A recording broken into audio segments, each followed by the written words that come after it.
হজরত আলী রাদিয়াল্লাহু তাআলা আনহু ফজরের নামাজ আদায় করার জন্য মসজিদে গেছেন। এদিকে হজরত ফাতিমা রাদিয়াল্লাহু তাআলা আনহু গায়ে অত্যন্ত জ্বর অবস্থায় ঘরের মধ্যে কাজ শেষ করেছেন। আলী রাদিয়াল্লাহু তাআলা আনহু মসজিদ থেকে এসে দেখে ফাতিমা কাঁদতেছেন। আলী রাদিয়াল্লাহু তাআলা আনহু প্রশ্ন করলেন, ও ফাতিমা, তুমি কাঁদছো কেন? ফাতিমা কোনো উত্তর দিলেন না। ফাতিমা আরো জোরে জোরে কাঁদতে লাগলেন। আলী রাদিয়াল্লাহু তাআলা আনহু কয়েকবার প্রশ্ন করার পরে ফাতিমা রাদিয়াল্লাহু তাআলা আনহু কাঁদতে কাঁদতে বলেন, ও আলী, আমি স্বপ্নের মধ্যে দেখতেছি আমার আব্বাজান হযরত মুহাম্মদুর রাসূলুল্লাহ সাল্লাল্লাহু আলাইহি সাল্লাম আমার ঘরের মধ্যে ঢুকে কি যেন তালাশ করতেছেন। ঘর থেকে বাহির হওয়ার সময় আমি পেছন দিক থেকে আমার আব্বাজানকে ডাক দিলাম, ও আব্বাজান, আপনি কি তালাশ করতেছেন? আব্বাজান বলতেছেন, ও আমার ফাতিমা, আমি তো তোমাকে তালাশ করতেছি, তোমাকে নিয়ে যাওয়ার জন্য। আব্বাজান আরো বললেন, ও আমার ফাতিমা, আজকে তো তুমি রোজা রাখবা, সাহরি করবা আলীর দস্তরখানায়, আর ইফতার করবা আমি আব্বাজানের দস্তরখানায়। আলী রাদিয়াল্লাহু তাআলা আনহু এই স্বপ্ন শোনার পর দুজনের বুঝতে বাকি থাকলো না যে ফাতিমা আজকেই ইন্তেকাল করবেন। দোনোজন আরো জোরে জোরে কাঁদতে লাগলেন। এই সময়ের মধ্যে হযরত হাসান হুসাইন এসে জিজ্ঞাসা করতেছেন, ও আব্বাজান, ও আম্মাজান, আপনারা দুজনে কাঁদেন কেন? ফাতিমা রাদিয়াল্লাহু তাআলা আনহু এর একটা অভ্যাস ছিল, যখন হাসান হুসাইন রাদিয়াল্লাহু তাআলা আনহু কোনো কাজে বিরক্ত করতেন তখন দোনোজনকে নানা জানের কবরের কাছে যেতে বলতেন। আজকেও ফাতিমা বলেন, তোমরা দুনো ভাই এখন নানার কবরে চলে যাও। কবরের নিকট যাওয়ার সাথে সাথে কবর থেকে আওয়াজ আসলো, ও আমার আদরের নাতিরা, এই মুহূর্তে তোমরা আমার কাছে কেন আসছো? আমার কাছে তো সব সময় আসতে পারবা। এখন যাও, যে মায়ের চেহারার দিকে তাকিয়ে থাকো। আজকের পরে তোমাদের মাকে আর পাবে না।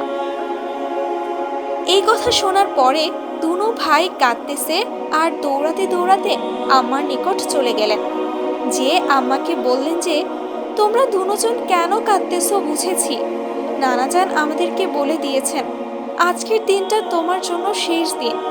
নানাজান তোমার চেহারার দিকে তাকায়ে থাকার জন্য আমাদেরকে বলেছেন।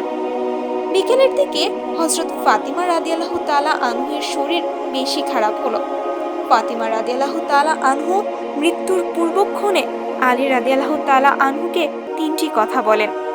এক, ও আলী, যেদিন থেকে আমি আপনার ঘরে এসেছি ওই দিন থেকে নিয়ে আজ পর্যন্ত আপনাকে আমি অনেক কষ্ট দিয়েছি।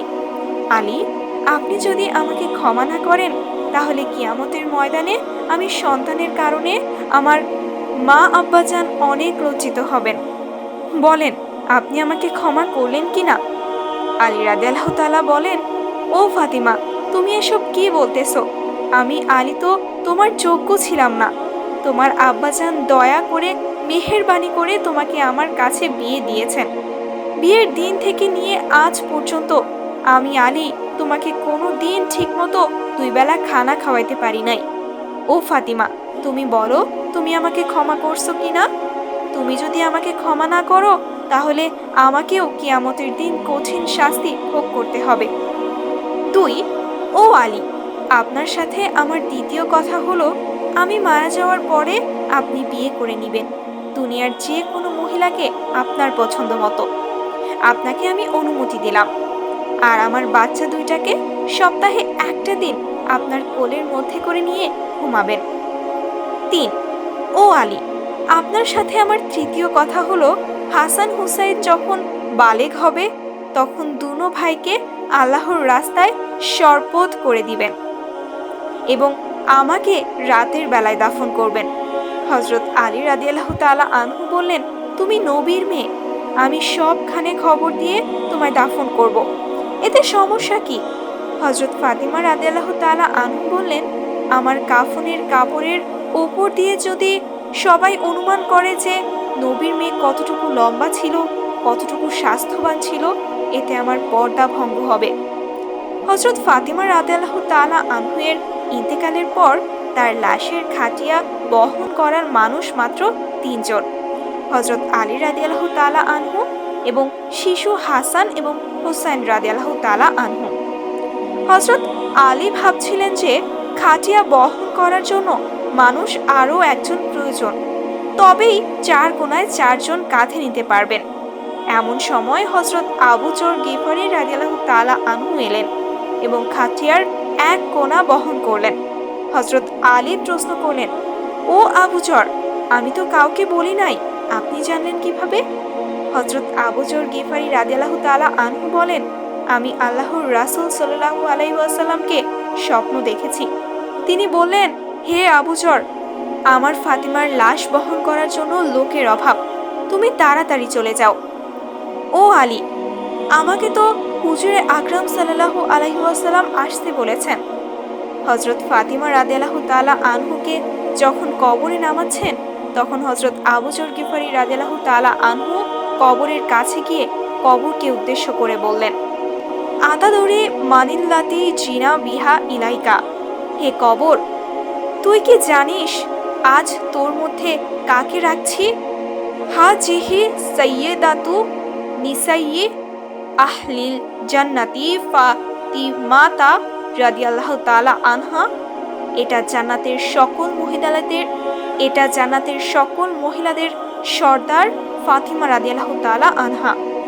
কবর থেকে কোনো আওয়াজ নেই। হাজিহি উম্মুল হাসনাইন রাদিয়াল্লাহু তাআলা আনহুমা, এটা হযরত হাসান হুসাইনের আম্মা। এবারও কবর থেকে কোনো আওয়াজ নেই।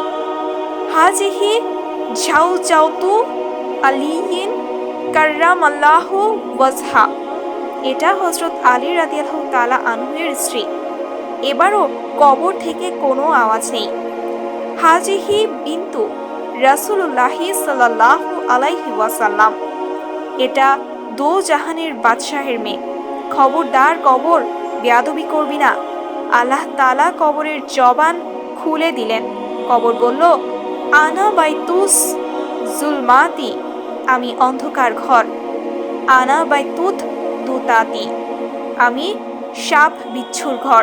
আনা বাইতুন নাফরাতি, আমি এমন একটি ঘর যার মধ্যে কোনো বংশ পরিচয় কাজ হয় না। আমি দো জাহানের বাদশাহের মেয়ে ফাতিমাকে চিনি না, হযরত আলীর স্ত্রীকে চিনি না, হাসান হোসাইনের আম্মাকে চিনি না, জান্নাতের মহিলাদের সর্দারনীকে চিনি না। আমি শুধু চিনি ঈমান আর আমল।